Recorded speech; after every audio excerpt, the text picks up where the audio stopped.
The broadcast is now starting. All attendees are in listen-only mode.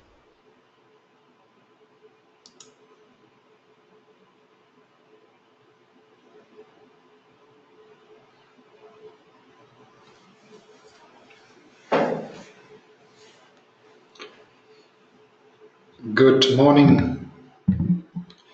I will start in about 5 minutes.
Good morning. I can welcome you, and I will be welcome you a little bit more people in about 2 minutes.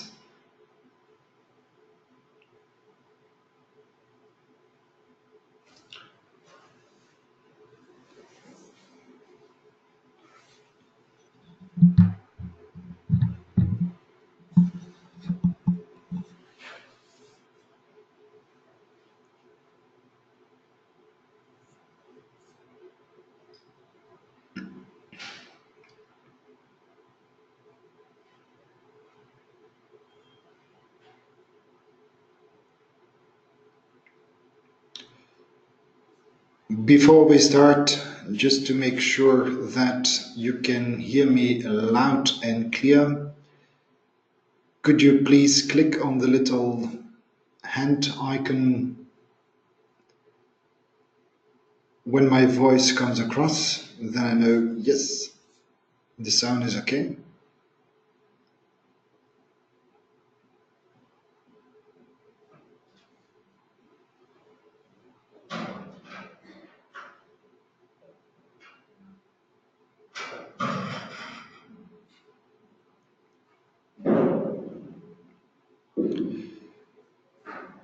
Good morning. Just to make sure that you can hear me, could you please click on the little hand icon so I know that everything is coming over loud and clear? Yep, looks like it.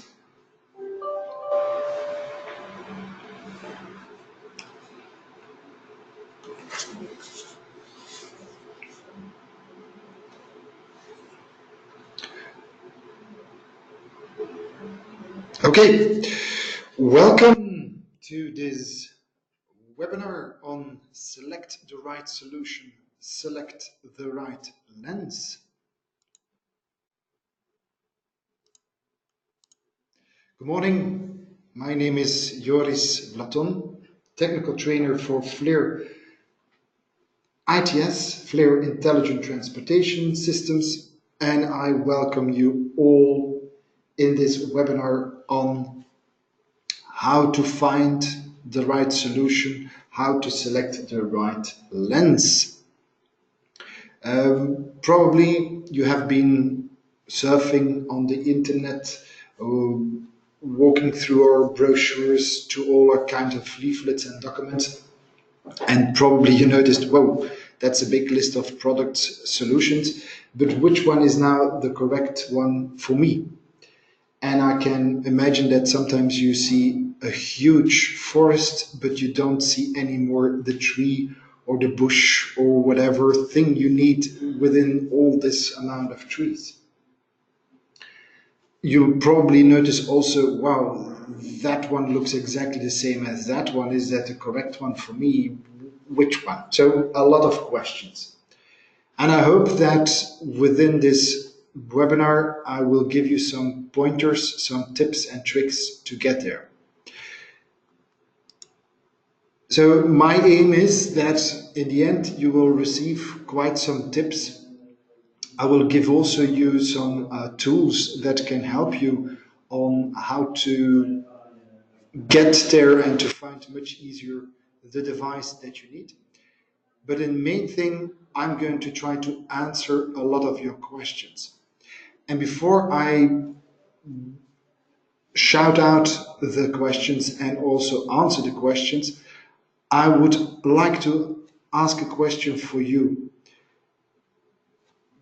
One major question is from me to you. What do you want to get out of this webinar? What kind of tips and tricks would you like to receive? And if you can just drop them already in the Dropbox, would be nice. Then I can see at the end if I answer them, and maybe I can already a little bit deviate from my normal path if I would have forgotten something. So if you have already some questions, some things that you really want to get answered, please drop the question in the question box.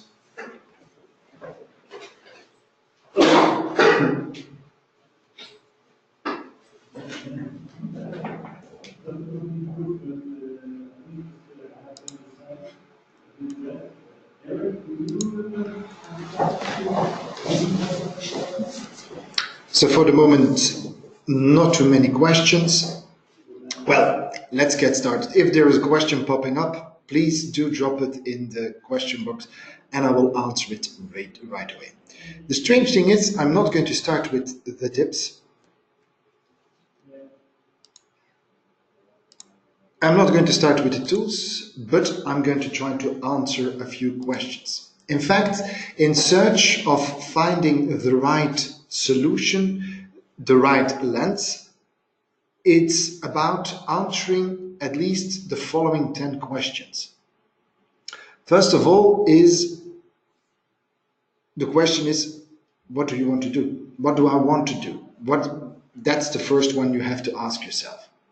But also, in fact, a little bit narrowing it is, for what application am I looking a solution?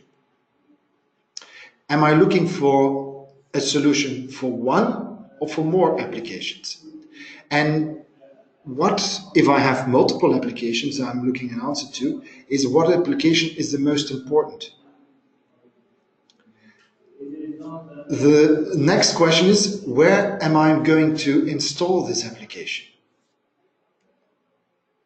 Can the camera be in an overhead position or needs to be side fired? Should I use existing infrastructure or is everything new? How far do I want to look? How many lanes do I want to see? And a final question is, how do I want to communicate with the camera? These are a few cameras that, yeah, need an answer. And in fact, it comes down to answering four major questions. I could group them in everything that's related about what do you want to do. The second group would be is what infrastructure is there. A third one is how far do I want to see?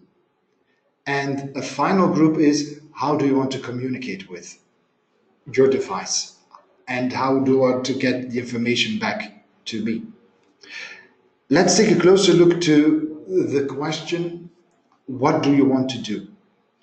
And what do you want to do includes also where do I want to do it? Because if you look at it, you can organize and group all our solutions into three categories. Everything that's related to intersections, everything that's related to highways, bridges and tunnels, and everything that's related to public transport. If you already know, my answer lies in one of these three, let's go to if it's into the intersection part. Then you could go a little bit deeper. What do I want to do within the intersections? Do I want to go for traffic signal control? Do I want to find a solution that solves an application in vulnerable road users or in traffic data? Or I need more something about, I need to find data about my origins, my destination, and everything what happens in between? Or do I need a solution for what we call connected ITS? Let's make it a little bit more clear. If I go for traffic signal control, then there are three major stakeholders involved. There are, I want to detect the presence of a vehicle, I want to detect the presence of a bicycle, and I want to detect pedestrian presence. Okay, if I focus on vehicle presence, then you see, oh, that's a big group. And this is in fact all the sensors out there that you could use for vehicle presence detection. That's going from a Traffic Cam 2, Traffic Cam Extreme, Traffic Radar, Thermicam, Thermicam 2, Thermicam V2X, and Traffic 1. So still a big group of sensors. Later on, when I come to the other questions, then we will go into narrow down. But you already know it will be in this group. If I go for bicycle presence, then it will only be these four cameras. And if it's pedestrian presence, it's also the same four cameras. For vulnerable road users, there it's the same four cameras: Thermicam, Thermicam 2, Thermicam V2X, and Traffic 1. And also for bicycle presence, it's also these four cameras. Know already that, for instance, let's say for bicycle presence, there is a difference between the Thermicam family and the Traffic 1. For instance, Traffic 1 will be able to detect a bicycle, but can't make a distinction between the Thermicam family, what the Thermicam family device can do, and the Traffic 1. Both groups can detect a cyclist, a bicyclist, but Traffic 1 can't make the distinction. So in that way, I could already have narrowed down. If it doesn't matter, then Traffic 1. If it matters that I make a distinction, then it's the Thermicam family. If I want to go for traffic data, well, traffic data, you can say I want to do vehicle counting, I want to do bicycle counting, I want to pedestrian counting, I want to know my flow data. What I mean with flow data is flow speed, for instance. Traffic data is then a little bit more detailed. detailed in a way that I want to do classification, I want to do the average speed, I want to know the difference between vehicles, etc., etc. And again, I can look at it. Every device can do vehicle counting. And with vehicle counting, I just mean I have a contact closure or it's part of an API. For bicycle counting, then it's only the devices that are capable of counting bicyclists. And that's only the Thermicam family. If I go for pedestrian counting, then it's the Thermicam family and the TRAFI1. For flow data, then it's only the devices that are able to collect data, and that's the TrafficCam Extreme, TraffiRadar, Thermicam family also. And a little bit the same story with traffic data, it's exactly the same group. If I'm talking about origin destination, then I'm talking about the travel time. How long does it take to go from one device to another device? From one camera to another camera, or in fact from one intersection to another intersection. I want to know the origin destination. And only these three cameras can do that because they have Wi-Fi capability, so they can capture Wi-Fi signal. And at this moment, we only do this type of information gathering. This information is through the Wi-Fi devices, and that's the Thermicam 2 family and the TRAFI1. And if I look to the whole overview, there is still one left, and that is connected ITS. That is vehicle to vehicle communication or vehicle to infrastructure communication. And at this moment, if you're looking for a solution in that area, then only the Thermicam 2 V2X will come into the picture. That is everything related to what's happening in our intersections. If we go to highways, bridges and tunnels, then our focus will lie on three things: on automatic incident detection, flow data, integrated data. And I can do the same exercise. If I go and look for automatic incident detection, that is everything related to automatic incident detection. Detection of a stopped vehicle, fallen object, pedestrian, wrong way driver, queue detection, smoke detection and fire detection.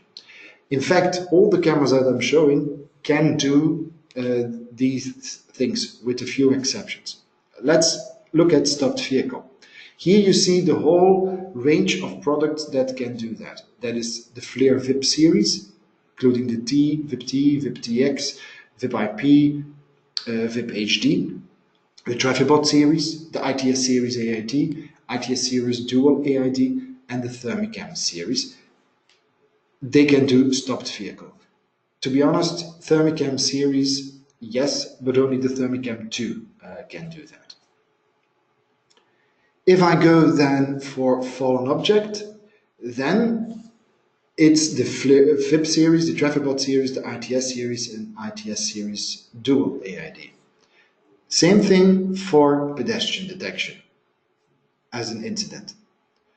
Wrong way driver, for queue detection, the same family. If I go for smoke, then it's FLIR series, TraffiBot series, ITS series Dual, but only on the thermal part, and smoke and fire detection, only a few thermal ones. The one that is missing, and apparently my slide jumped, is you have also wrong way driver. Wrong way driver is the same as the stopped vehicle family. That includes also the Thermicam, the normal Thermicam and the Thermicam 2. The whole Thermicam 2 family is capable of doing, next to the VIP series, the ITS series Duals, and the TraffiBot, also to do wrong way driver. Fire detection, in this last one that I want to show you, it's only possible on thermal cameras. Next to AID, we could also do flow data, and all the cameras that I talked about can do flow data, and here it includes also the TrafficCam Extreme series. If you want to use this on a highway, bridge or tunnel, you could even use the TrafficCam Extreme to collect flow data. And for traffic data, for integrated data, it's also the same group. When I'm looking towards public transport, then in public transport, we're going focus on level crossings, platform, and onboard. There it limits it to two groups for level crossing. That's the ITS series reel and the Thermicam reel. Same thing for platform detection. It's the same type of cameras. And on board, inside a train, then we have, need only RSXF.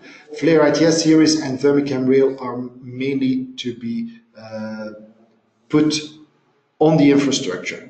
The RSXF is really on board. So that is answering your first question, was about what do I want to do? Yeah. And you could narrow it down with the application. The next thing is, when you narrow it down, when you know, okay, I'm an intersection, and I want to do, for instance, pedestrian detection, then you're going to look at your infrastructure. What infrastructure is there? Is that infrastructure an existing infrastructure, or do I have the opportunity to go completely new? I can start from a blank slate. And then there are some tips I want to give with you. First of all, take in consideration that if you can do it, put your camera in an overhead position. The overhead is the best position for your camera, making sure that it's in the middle of the road, pointing down to your point of interest. If you can put your camera in that position, that would be ideal.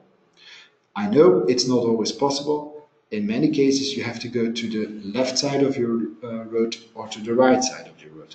But if you can get as close as possible to the overhead position, that would be perfect. Secondly, with visual cameras, it's really imperative that you avoid at all costs horizon. Horizon with visual cameras will kill your detection. Big problem on that. As mentioned, with overhead is the best position, but sometimes you have to go to the left or to the right. But if you go to the left or to the right and your camera position is too low, then there is a possibility that, a vehicle can occlude another vehicle, depending, of course, on the number of lanes that you want to detect. If you only want to detect on one lane, then no issue. If I want to detect 2 lanes, or like in this example here, 3 lanes, well, that vehicle, I can't detect it with the position of my camera over there. So in that case, either I have to go to the overhead position, if it's not possible, to mount my camera as high as possible to avoid the occlusion. Know also, when you're talking about infrastructure, that you know, how many lanes do I want to do detection on? Later on, when I'm going a little bit more into the lens story, and that's my next question I'm going to answer, how far do I want to see, is how many lanes. It's not only far in distance, so this is here width. The second one will also be what distance do I want to cover? And this another part will be also here the angle. So you have to know, you have to really get in your mind, okay, I would like to do a detection on, let's say, 2 lanes, and I want to look about that distance.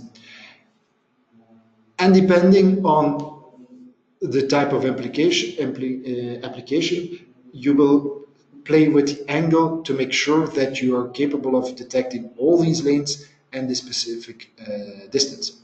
And the best way to show you is, again, to go into our environments, into intersection. For instance,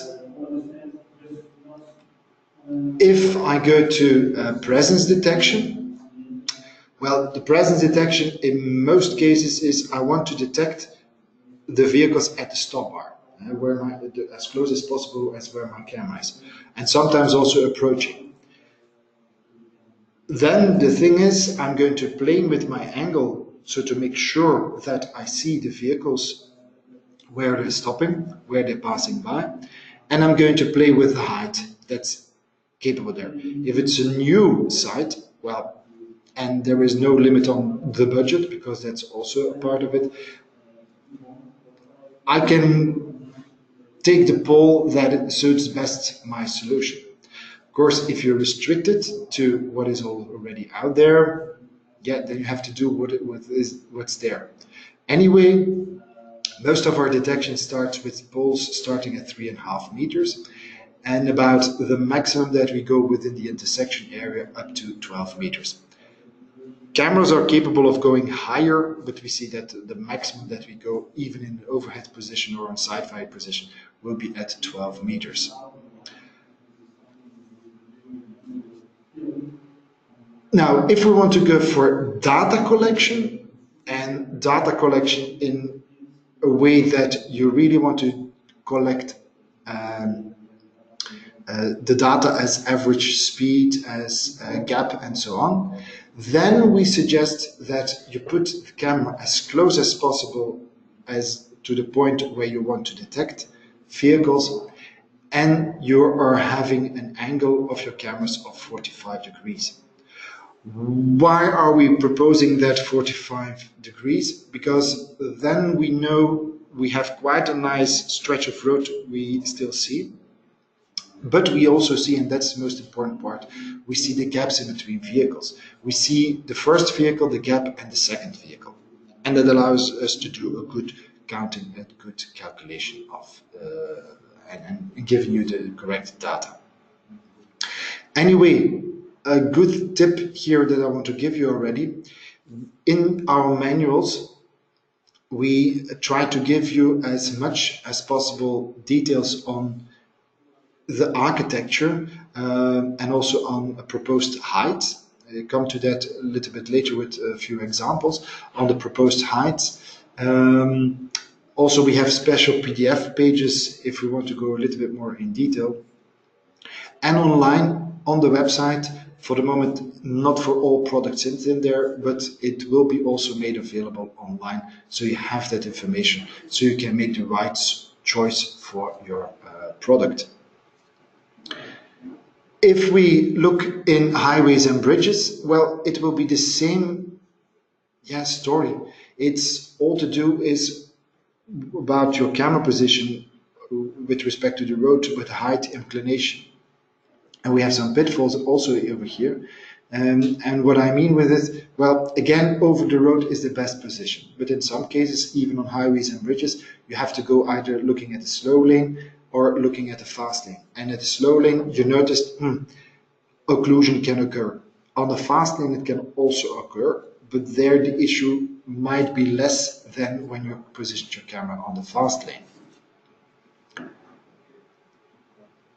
You can play with the height. The higher you go, the more you can see. But sometimes, you can't go higher. You're restricted to the height of your tunnel because that's the one that puts the biggest restriction on it. So, and then we have the inclination. Either you look really down, quite vertical, or you go much horizontal. And in fact, within highway bridges and tunnels, it comes to two major positions. Do you want to do data collection? Well, it's the same principle, the same idea as with data collection on in an urban environment, an angle of 45 degrees. Still a nice stretch of road and a gap. And put it as high as possible. Where, if you do want to do AID, well, then you want to see as far as possible, and then your camera will be more closer to an angle of 80 degrees. 80 degrees for sure for your visual camera With a thermal camera, you can play a little bit more because there the issue of horizon doesn't play that much into the picture. But know, of course, that the more you go towards 90 degrees, yeah, you lose, you have a more dead area below it. And also looking further, be aware that our detection range is about 250, 300 meters away. Visually looking further away than 300 meters doesn't mean that we do the detection beyond that point over there. With AID, there is also the story of what we call AID full coverage. So what we're going to do is you have an incident, this vehicle is stopping, for instance. You're going to position your cameras in that way, in that in that order, that the dead area of the next camera is going to be covered by the previous camera. Here in this example, it looks really nice that, yeah, the dead area is just touched by the end of the view of the previous camera. In most cases, there will be a kind of overlap. An overlap in the way that maybe the whole car will be seen by the previous camera, but also by the next camera. But anyway, that is also important things to know, that the distance and the detection distance will be in that about the same. And with AID, we have a kind of rule of thumb that we use, is that the detection distance will be about 20 times the height of the camera. That means if your camera is at 10 meters high, no problem, we can look at about 200 meters away. If your camera is inside a tunnel, 5 meters, then the maximum distance will be around 100 meters. This means, of course, in a straight line. If we're talking about bends, that's a different story. And also, when we're talking about AID full coverage, but also with data, that's also talking about when the road is flat. There is no uphill, downhill. Be careful with that. So it's always good to know where you're going to position it. Anyway, with visual cameras, try to avoid horizon at all cost, and also consider the occlusion part. If that could occur, try to avoid it by putting the camera as high as possible, or try to move it more towards the middle. And if it's not avoidable, then you know that is one of the limits, or that, yeah, we don't guarantee the absolute 100% or as close as to 100% detection. Yeah. Anyway, again, our manuals, PDF and online, will give you more detailed information each time per product. For the moment, the public transport I keep a little bit out of this picture because for that, on that point, it's best to contact Stillers directly on that one. Now, the next question, after when you know what you want to do, when you know what infrastructure what infrastructure is out there, good to know also, and it's a little bit already answered by the previous one, is how far do you want to see? Because that will also narrow down your selection. And it comes down to this: do I want to see something that is close by, or do I want to see something that is further away? And in a way, the lenses themselves will already help you, telling you, okay, that lens will see something that is close by, and another lens will say it's going to be further away. First of all, with a visual camera, there we will have messages as wide and narrow, for one thing, but also about the millimeters that you need to add to the camera. And when I'm talking mainly about cameras that we are using in AID environments. When we're talking about thermal cameras, then you will see that each camera will have a number to it. And that number is path resolution. And the other part is the horizontal field of view. If I take, for instance, this example, a camera called Thermicam 390, well, the first part, the number 3, refers to the resolution. So that's a quarter VGA resolution.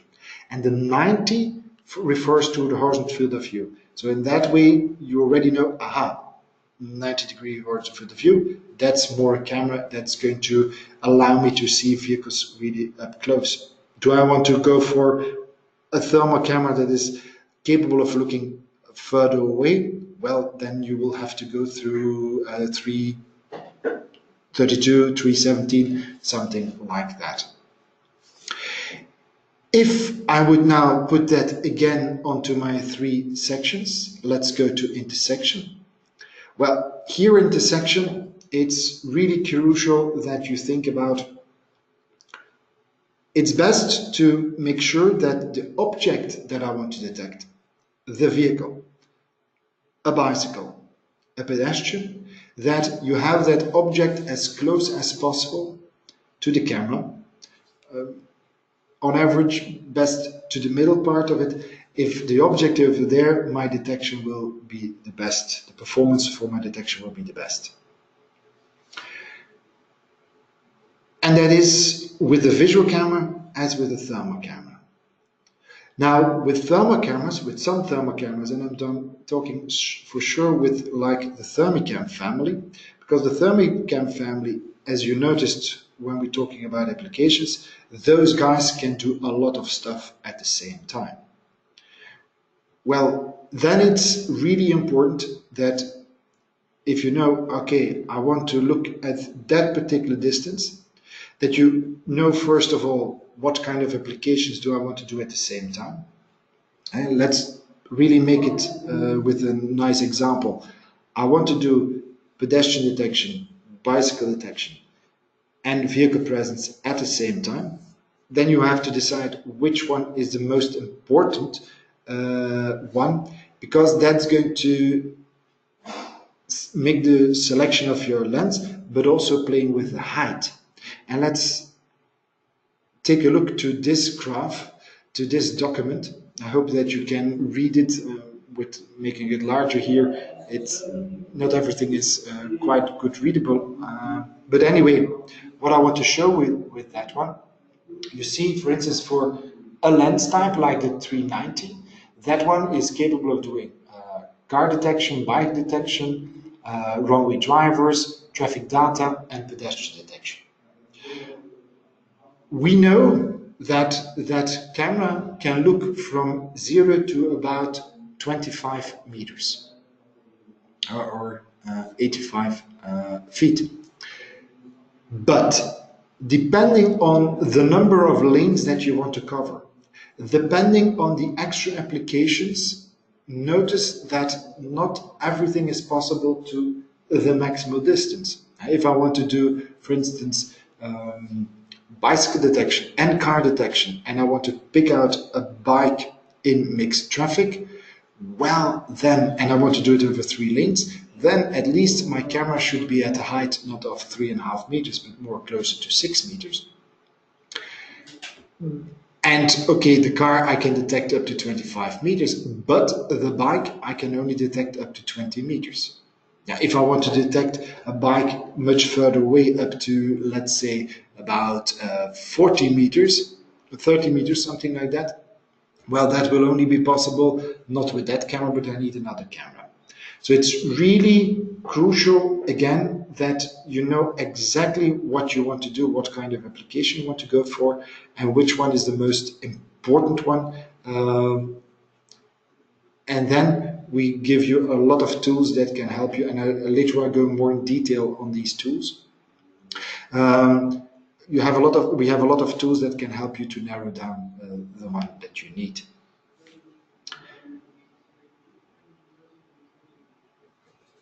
If we do that same exercise now on highways and bridges, well, on highways and bridges, there the question on the lens will be dictated with Do I want to go for EID? And then it's going to be a lens that is really going to be zoomed in, because what you want to do is look as far as possible. With traffic data, when you do it for traffic data collection, well, then you're going to look for a camera that looks close by, something like that.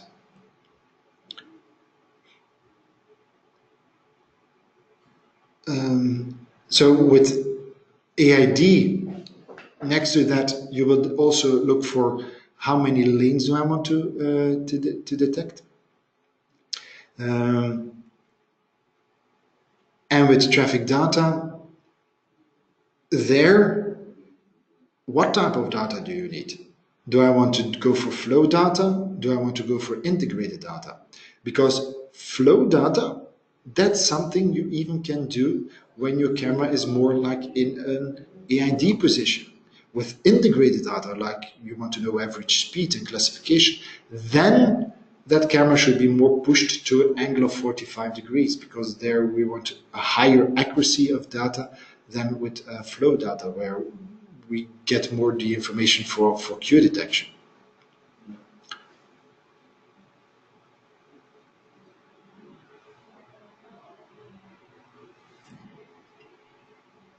Anyway, later on I will show you a few tools that can help you to make the right lens selection. For sure on thermal cameras, but also on visual cameras. And one of the final questions before we get to the tools is, how do you want to communicate with it? Because a lot of these devices have different ways of communication. We go for RS485, IP, Ethernet, BPL, API, other means of how we can communicate with our devices. Do you only want to have a communication towards a traffic controller? Or do you say, no, I have a network, I want to get everything on the network? Then the question is, what is your everything? Do I need video? Do I only need the information, the data? In that case, you will have to check also, how do I have a network? How big is my network? How strong is my network? So the whole infrastructure, the whole network, how everything is connected, that's also a very crucial thing you need to know. What is the available bandwidth in that case? Is the connectivity everywhere? Questions you need an answer to. Again, the manuals and the traffic and the data sheets will provide you with the necessary information. I will put also information online. So here in the manual itself, it will specify these things. Now, I want to go now to the tools. What kind of tools can we give you, allowing you to make your selection? Well, the first major tool, sorry, go back first. The ones that, if you have already the product, then it will be the manuals. But we have also some PDFs. Once you have it, some PDFs or documentation that will help, and I will tell you guidelines, overviews. For instance, this one is yeah, it's absolutely not possible to read it right here, but this is a kind of matrix that we have for each of the products, going more in detail what is possible, outputs, etc., etc. That's available to you, that's accessible. The technical data sheet itself can also. The one that I showed you earlier with the thermicam, if I want to do bike detection, pedestrian detection, and so on, in that combination, the lens and the height, these types of PDF documents is out there. Will be made available. Currently not yet, because we are quite developing and making bigger the website, and I hoped already that it would be ready, but I hope to be very soon ready. All this information will be online available.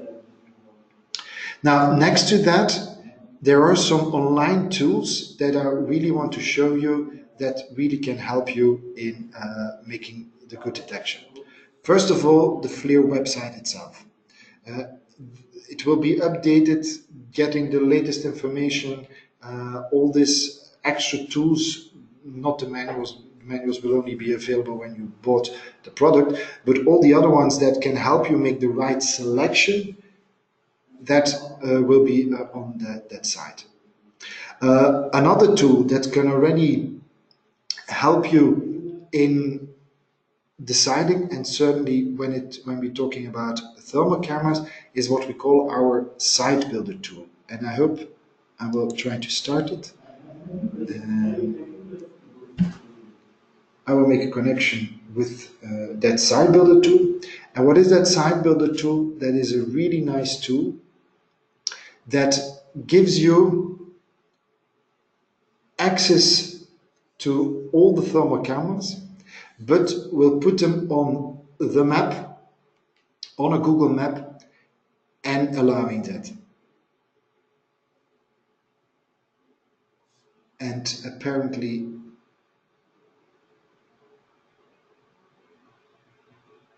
it has an issue. I will try it in a different way.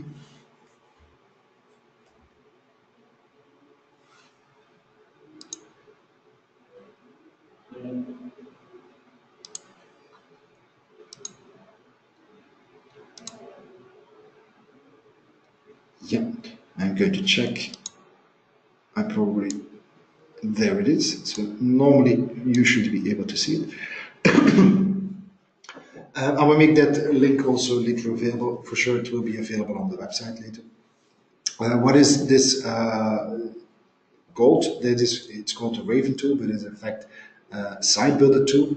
And what it allows you to do is help you in selecting the right camera. You can add, first of all, an address where you want to do it. If it's already an existing road and so on, you can type it in. I will put our address where we are. Apparently,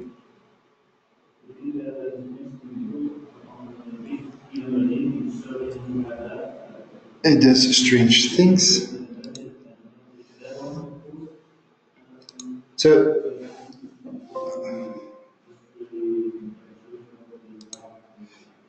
yeah, there is an issue. Sorry about that. I tried to do it again.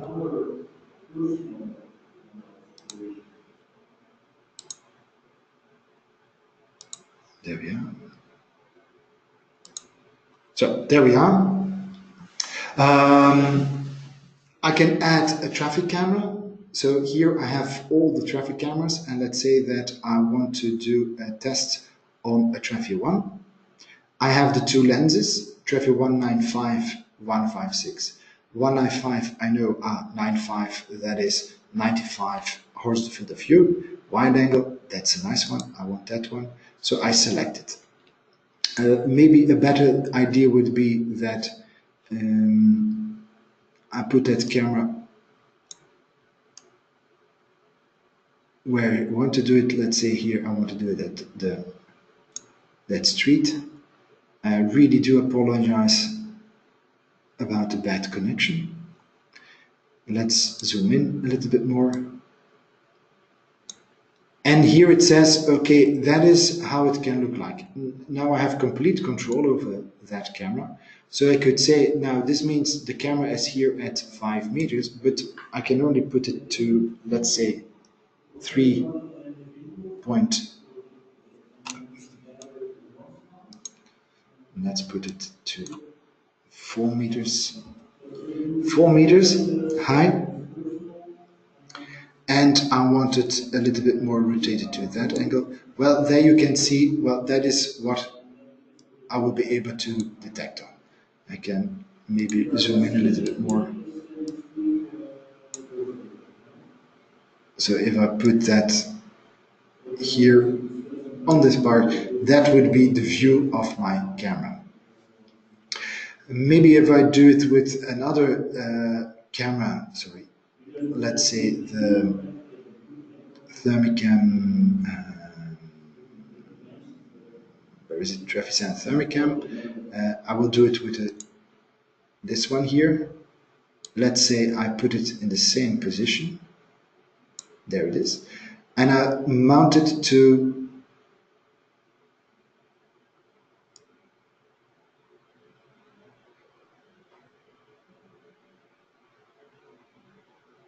seven meters. And I want to look at 45 meters away. Then you notice if I mount it here, this would mean now from this position on, the darker green area here means that is that area, and I will be able to do detection here in the lighter green. There I will do the real detection. So in that way you can play and search for the right camera for your position. Using Google Maps, your location. If you have a complete new site, it's not ready yet, but you have like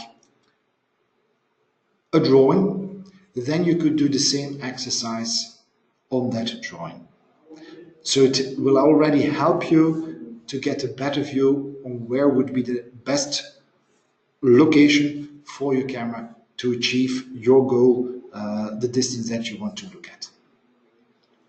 For visual cameras, that's not possible because we have only added here the thermal cameras for the moment.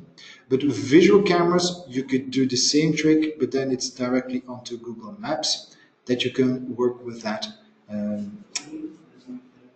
Anyway, Google Maps is also a very good starting point to know, okay, how far can I look? Also noticing on Google Maps that you see the heights and the lows. That you noticed if your road is a straight road, yes or no. So Google Maps is also a good way to go about that. So as mentioned, going online, the FLIR website, the FLIR site builder tool, and for sure Google Maps. Anyway, try to use these tools.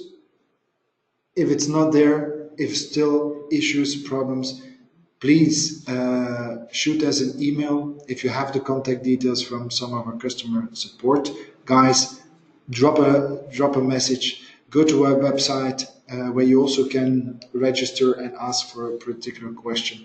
We will always be helpful and always be glad to help you to make the right selection. But you can already do quite things up front.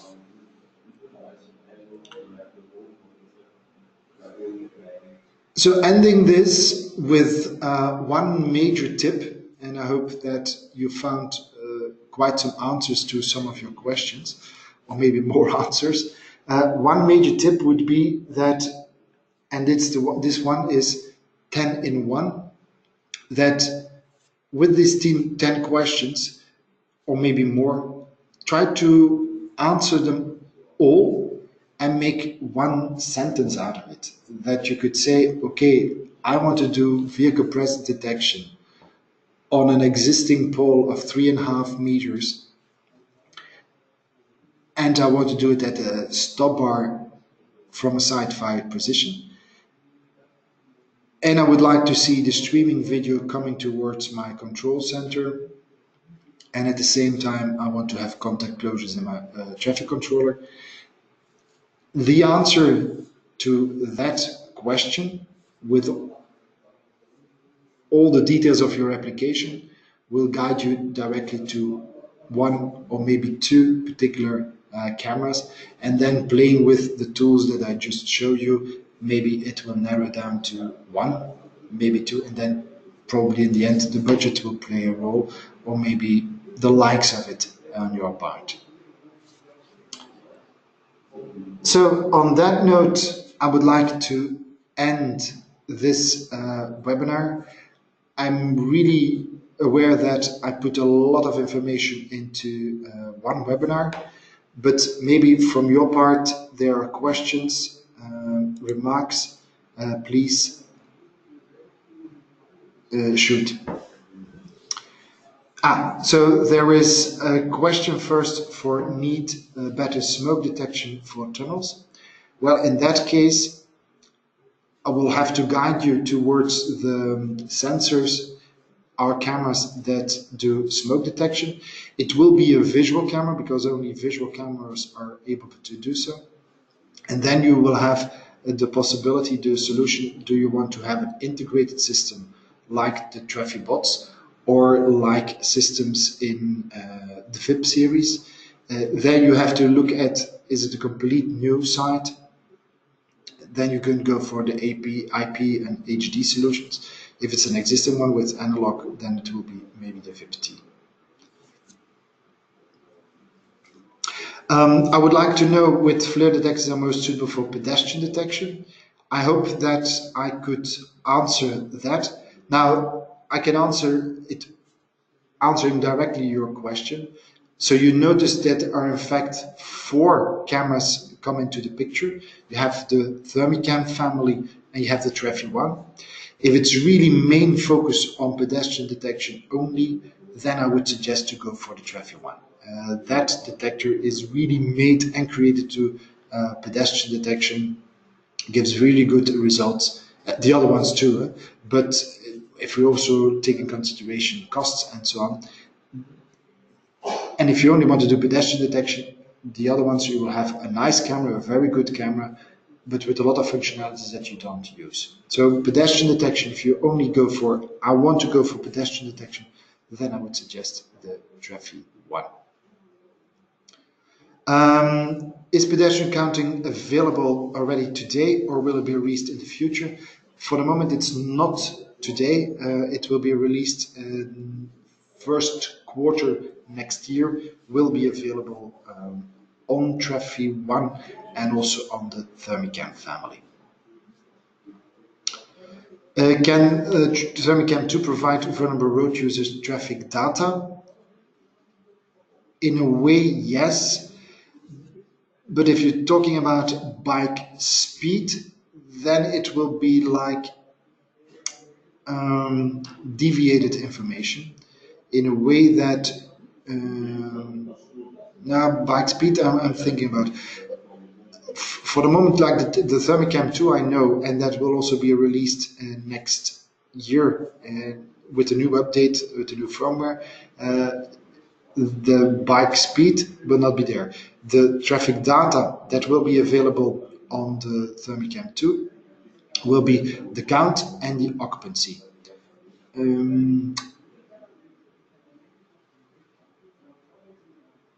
And I'm thinking now, but there is no possibility of using the pulses to make your own calculation of the bike speed. So for the moment, with the information I have, bike speed itself will be not there.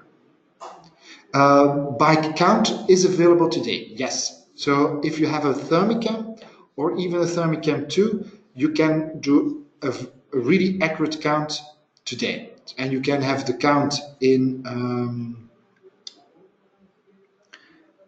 contact closure, or you can have the count in the API, so in the XML. So the count is available today, yes.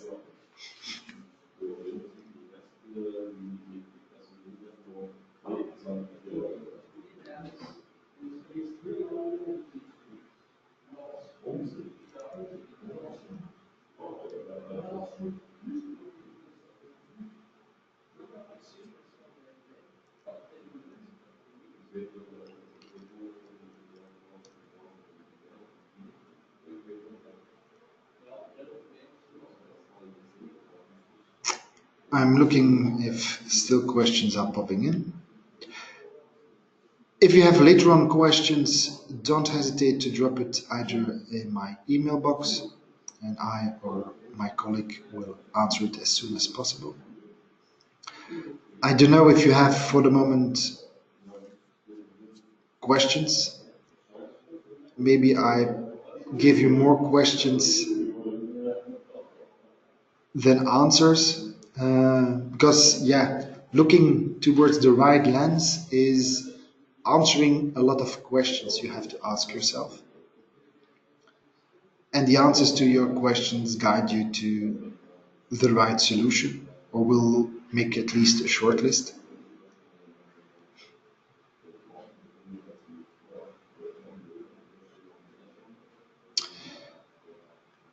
If from your part there are no further questions, I do thank you very much for joining me in this webinar. And I wish you a very good day and hope to see you soon in another session. So thank you very much. Have a nice day.